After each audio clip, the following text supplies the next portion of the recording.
Քառօրյա պատերազմը և մինչ այժմ շարունակվող ռազմական գործողությունները Ղարաբաղ-ադրբեջանական շփման գծում Հայաստանին ստիպելու են վերանայել իր առաջնահերթությունները և փորձել աշխարհում նոր գործընկերներ փնտրել։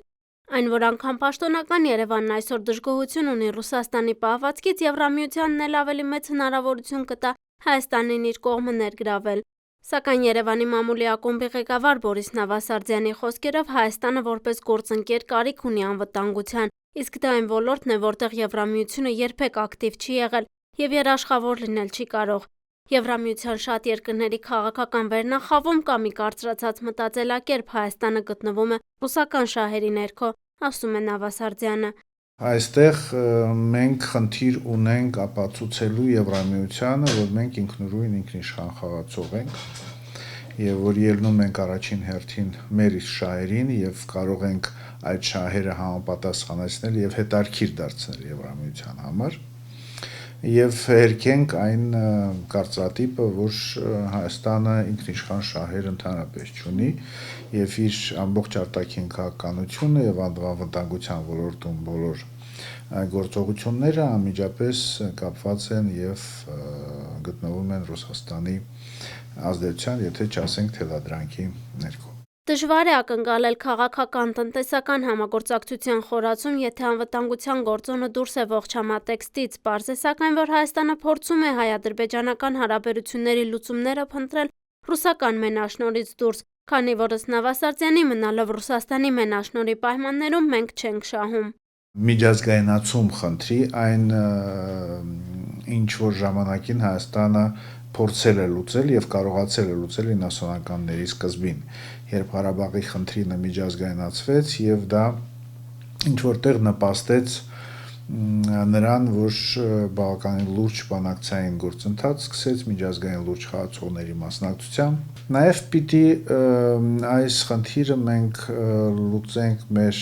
պաշտպանունակության զարգացման հետ մեկտեղ։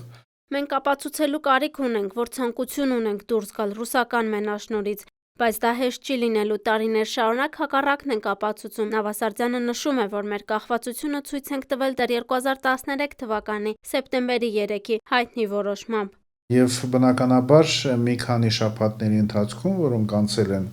այդ 4-օրյա պատերազմից հետո, մենք չպետք է հույս ունենանք, որ բոլորը մտափոխվել են և հասկացել են, որ Հայաստանը այլևս այն Հայաստանը չի։ Չկա այդ մտայնությունը եվրոպական լիդերների մոտ և միայն հետևողական լուրջ աշխատանքի շնորհիվ, նաև վճռականություն ցույց տալով կոնկրետ պրակտիկ գործերում, մենք կարող ենք փոխել այդ կարծրատիպերը։ Մեզ իհարկե շատ է օգնում Ադրբեջանը այդ հարցում, որը բոլոր առումներով դրսևորում է իր պատրաստ չլինելը Եվրամիության համար լուրջ գործընկեր։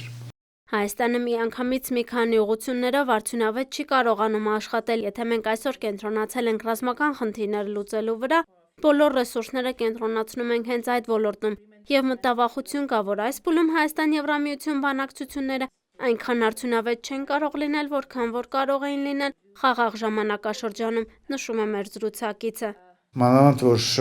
այնտեղ էլ բնականաբար հաշվի են առնվելու բոլոր մարտահրավերները, բոլոր դժվարությունները, բոլոր անորոշությունները,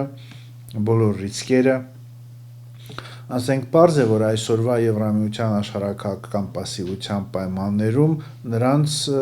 կանհանգստացնի մեր հայտարարությունները Ղարաբաղի անկախությունը ճանաչելու